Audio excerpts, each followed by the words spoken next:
Pinagpaliban muna ng Department of Agriculture ang pagbebenta ng 20 pesos kada kilong bigas sa Kadiwa stores sa Metro Manila. Kahapon pa dapat na simula ng pagbebenta ng 20 pesos na bigas sa NCR. Pero nagdesisyon ang DA na simulan na lang ito sa May 13 pagkatapos ng halalan.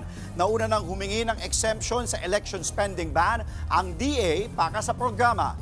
Pero mungkahi ng COMELEC, ipagpaliban na lang ito dahil may umiiral na ayuda ban mula May 2 hanggang May 12. Subsidized kasi ng gobyerno ang pagbebenta ng 20 bigas. Pangamba ng komisyon, baka magamit ito ng mga kandidato sa pangangampanya. It is best nga daw po na we do it after elections so as not also to, kahit DA po yung magli-lead through Kadiwa nga, hindi po maging mapoliticize po yung pagbibigay natin ng ating P20 na bigas. Tayo naman po ay sumusunod din sa mga direktiba po ng election. Ayaw rin naman natin na mapulaan tayo. Mga kapatid, Andre Felix po, iba na ang may alam at may pakialam sa panahon ngayon.